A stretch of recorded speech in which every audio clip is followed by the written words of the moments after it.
एक छोटे से अंतराल के बाद एक बार फिर से आपका स्वागत है हमारे इस खास कार्यक्रम वास्तु ज्योतिष सागर में। आगे बढ़ने से पहले हम आपको बता दें कि आपके टीवी स्क्रीन पर फ्लैश हो रहे हैं संजय जैन जी के नंबर्स। आप इनसे कांटेक्ट कर सकते हैं, साथ ही साथ ईमेल आईडी भी फ्लैश हो रहे हैं, इस पर आप मेल भी कर सकते हैं। कोई भी समस्या है सबका समाधान आपको मिलेगा, बस आपने कांटेक्ट करना है। सर, हमारे पास अगला मेल अशोक चतुर्वेदी जी के यहाँ से आया है और इन्होंने जो अपनी जन्म तिथि भेजी है वो है 1 जनवरी 1980। जन्म का समय दोपहर के 2:45, राजस्थान से मेल करते हैं। कहते हैं 5 साल शादी के हो गए हैं परंतु अभी तक संतान सुख नहीं मिला है, कोई ज्योतिषीय उपाय बताएं। अशोक जी, जैसा कि मैं देख रहा हूँ संतान सुख आपके भाग्य में ज़रूर है। आपका ये सोचना कि भाई 5 साल से नहीं मिला वो भी ठीक है। बाकी उम्मीद ये है कि इस साल में 1 वर्ष के अंदर आपको ये खुशखबरी मिलेगी। पहले तो आप ये निश्चिंत रहिए। दूसरी चीज़ ये है कि इसके लिए आपको छोटा सा मैं एक उपाय बताता हूँ।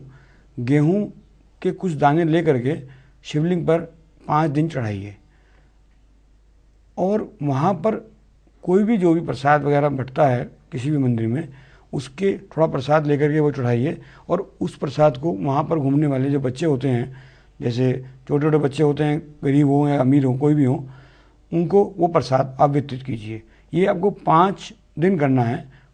ये 5 सोमवार को कर सकते हैं या 5 दिन लगातार भी कर सकते हैं। जैसे भी आप चाहें वैसे कीजिए, निश्चित रूप से आपके घर में किलकारियाँ गूंजेंगी। जी बिल्कुल। तो सर, सिर्फ 5 बार ये उपाय करें तो इनकी समस्याओं का समाधान हो जाएगा। हो सकता है कि इनके आसपास शिवलिंग यानी शिव मंदिर ना हो, तो वैसी स्थिति में कैसे भगवान शिव की वंदना कर सकते हैं? भगवान शिव की वंदना तो ऐसा मेरे को लगता नहीं कि इंडिया में कोई जगह ऐसी है कि जहाँ पर भगवान शिव का मंदिर ना हो। अगर वो बोलते हैं कि नहीं जी ये ऐसा है कि हमारे यहाँ नहीं है, तो उस जगह का मुझे नाम बता दें, क्योंकि ऐसा नहीं होता है। भगवान शिव भारत में क्या पूरे विश्व में हर जगह पे कहीं ना कहीं मंदिर आपको मिल जाएगा। और इनकी समस्या इतनी बड़ी है, संतान सुख प्राप्त करने के लिए अगर 5 दिन जाना भी पड़े तो वो बहुत बड़ी समस्या नहीं है। निश्चित रूप से आप ये उपाय कीजिए, 1 साल के अंदर आपके यहाँ किलकारियाँ हो जाएगी। जी बिल्कुल। तो अशोक चतुर्वेदी जी, शिवलिंग पर चढ़ाने हैं गेहूं के दाने और साथ साथ जो उपाय बताए गए हैं वो कीजिए। अगला मेल हमारे पास नितिन सिंह जी के यहाँ से आया है। इनकी जो जन्म तिथि है वो है 1 मई 1982 और जन्म का समय दोपहर के 3:40 पर और कोयम्बटूर से मेल करते हैं। कहते हैं मेरी आईटी इंडस्ट्री में सर्विस है, आपका प्रोग्राम देखा बहुत अच्छा लगा, फिर जिज्ञासा हुई कि कुछ तरक्की के लिए आपसे बात करें, जबकि ये अपने तरक्की से संतुष्ट हैं, सेटिस्फाई हैं, एक अच्छे लेवल पर वर्क कर रहे हैं, लेकिन ये जानना चाह रहे हैं कि क्या इससे भी आगे बढ़ने की संभावनाएं हैं, अगर है तो क्या करें उपाय कि जल्दी से वो मिले। नितिन सिंह जी, जैसे कि आपने बहुत अच्छा क्वेश्चन किया और बहुत अच्छी आपकी जिज्ञासा है। जिस भी स्टेज पर आप हैं वहाँ पर कभी भी संतुष्ट नहीं होना चाहिए। व्यापारी को या जो जॉब करने वाले व्यक्ति हैं उनको, या जो कमाने वाले व्यक्ति हैं उनको जीवन में कभी भी सेटिस्फाइड नहीं होना चाहिए। सेटिस्फाइड क्यों नहीं होना चाहिए? क्योंकि सेटिस्फाइड अगर हम हो जाते हैं तो हमारी तरक्की वहीं तक रुक जाती है। निश्चित रूप से जानिए, बहुत अच्छी इनका क्वेश्चन है कि ये सेटिस्फाइड होते हुए भी अभी आगे और तरक्की करना चाहते हैं, क्योंकि तरक्की की कोई सीमा नहीं होती कि वहीं तक हम रुक जाएं।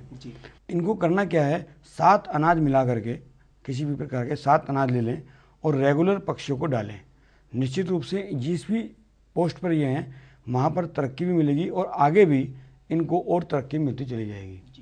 इस संबंध में मैं ये कहना चाहूँगा कि जिस प्रकार एक राजा को अपनी सीमाओं को बढ़ाने की कोशिश करनी चाहिए और कभी भी उससे संतुष्ट नहीं होना चाहिए और बढ़ानी चाहिए, इसी प्रकार आम व्यक्ति को, जो हम लोग हैं, हमको कभी भी अपने कितनी भी हाई पोस्ट पे पहुंच जाएं सेटिस्फाइड नहीं होना चाहिए और आगे बढ़ने के लिए निरंतर कुछ ना कुछ जो भी ज्योतिषीय या वैसे उपाय हों, कर्म हो, वो करते रहना चाहिए, जिससे कि इनको आगे भविष्य में भी कोई परेशानी नहीं आएगी। यानी इन्हें ज्योतिषीय उपाय के साथ साथ जो उसे आगे बढ़ने के प्रोफेशनल उपाय हैं उसे भी अपनाता रहना वो तो ये अपना आप ही करेंगे, वो तो ये अपना आप ही करेंगे, समझदार हैं।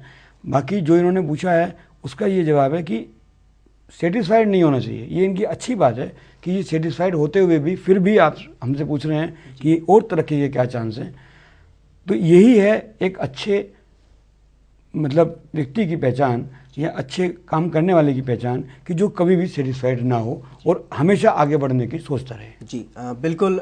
मैं इनको खुद धन्यवाद दूंगा, बल्कि जी ये मुझे देते हैं, मैं इनको खुद धन्यवाद दूंगा। जी बिल्कुल। तो नितिन जी, सेटिस्फाई नहीं होना है, क्योंकि जहां हो गए हम सेटिस्फाई वहीं पर हमारे जो सक्सेस है वो रुक जाएगा। तो आपको जो उपाय बताए गए हैं वो कीजिए, आप ज़रूर इससे भी आगे जाएंगे। हमारे पास अगला जो मेल आया है वो अतुल सक्सेना जी के यहाँ से आया है, और ये दिल्ली से मेल करते हैं, और इनकी जन्म तिथि है वो है 25 फरवरी 1973।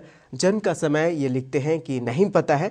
ये कहते हैं कि घर में कलह बहुत ज़्यादा है, बीमार लोग बहुत ज़्यादा हैं, जॉब जो ये कर रहे हैं वो भी जाने की संभावना है। क्या कोई नया जॉब जल्दी से मिलेगा या कोई व्यापार करें, क्या हो सकता है इसका उपाय? अतुल जी, जैसा कि आपने बोला है कि घर में कलह और बीमारियां हैं, इसी वजह से मैं आपको बोलूँगा कि इसी ही वजह से ये आपका जो कारोबार है जो आप कर रहे हैं इसमें बाधाएं आ रही हैं। नहीं, आप केवल इस चीज़ को सुधार लीजिए, घर में कलह को एक व्यक्ति यदि पूरे घर के अंदर एक व्यक्ति यदि ये समझ ले कि मुझे झगड़ा नहीं करना है या मुझे कलह नहीं करनी है, तो कलह धीरे धीरे समाप्त हो जाती है। ये एक सृष्टि का नियम है कि जब आपको कोई कहे कि आप ये काम गलत कर रहे हैं और आप उसको स्वीकार कर लें, चाहे कर रहे हैं या नहीं कर रहे तब भी स्वीकार कर लें, तो निश्चित रूप से सामने वाले के पास दूसरा कोई जवाब नहीं होता और कलह कम होती चली जाती हैं। इतना आप कीजिए, कलह को समाप्त करने का कोशिश आप कीजिए, और ये आपके आगे की जो समस्याएं, बीमारियां हैं और जो जॉब आपकी जाने वाली है या आपको लगता है कि जा सकती है, इससे निश्चिंत रहिए। इसी को करने मात्र से आपको सब कुछ ठीक हो जाएगा। कोई भी चीज़ पे चाहे गवर्नमेंट बैन लगाए या कोई चीज़ कुछ भी करे, आपको किसी भी प्रकार की कोई परेशानी नहीं आएगी। एक अगर गुलशन में फूल खिलने बंद हो जाएं या कम हो जाएं तो दूसरे गुलशन को तैयार कर लेना चाहिए। इस प्रकार आप समझिए कि किसी भी प्रकार की परेशानी दिमाग में मत डालिए। जी बिल्कुल। तो अतुल जी, जो आपके घर में कलह है उसका जो उपाय बताया गया है वो कीजिए आप, और कहीं ना कहीं आपको भी इसके लिए प्रयत्न करना होगा। क्योंकि घर में कोई कुछ बोल रहा है तो उसकी भी बात थोड़ी सी सुन लीजिए, उसे प्यार से समझाइए, उस जो समस्या है उसके जड़ तक जाइए, और थोड़े से जो बातचीत का जो दायरा है उसे बढ़ाइए। आपके घर में कलह की जो समस्या है वो दूर होगी, और अगर कलह घर में दूर होगा तो घर के लोग मानसिक रूप से स्वतंत्र होंगे, अच्छा सोचेंगे, और ये कहीं ना कहीं सपोर्ट करेगा आपके घर की स्थिति को, और लोग बीमार भी कम होंगे। क्योंकि घर में अगर लोग बीमार पड़ रहे हैं इसका मतलब कहीं ना कहीं नकारात्मक ऊर्जा है, लोगों की सोच कहीं ना कहीं गलत है, वो गलत सोचते हैं एक दूसरे के प्रति। तो ये चीज़ें कहीं ना कहीं प्रभाव डाल रही हैं घर के विकास में। तो इस पर दीजिए थोड़ा सा ध्यान, आपकी समस्याओं का होगा समाधान। लेकिन जाते जाते हम एक बार फिर से आपको बता दें कि आपके टीवी स्क्रीन पर फ्लैश हो रहे हैं संजय जैन जी के नंबर्स। आप इस पर कांटेक्ट करके अपनी समस्याओं का समाधान प्राप्त कर सकते हैं। ईमेल आईडी पर भी आप मेल कर सकते हैं, अपने घर का नक्शा मेल कर सकते हैं, अपनी जनपत्री मेल कर सकते हैं, और पूछ सकते हैं जो आप पूछना चाहते हैं। अगर आपको लगता है कि पर्सनली मिला जा सकता है तभी समस्याओं का समाधान होगा, तो आप कांटेक्ट करके उनसे अपॉइंटमेंट ले सकते हैं। सबका है समाधान, बस एक ही शर्त है, वो है कि आपको कांटेक्ट बनाए रखना है। सर, आप हमारे कार्यक्रम में आए, आपका बहुत बहुत धन्यवाद। आज के वास्तु ज्योतिष सागर कार्यक्रम इतना ही, तब तक के लिए हमें दीजिए अनुमति। नमस्कार। नमस्कार।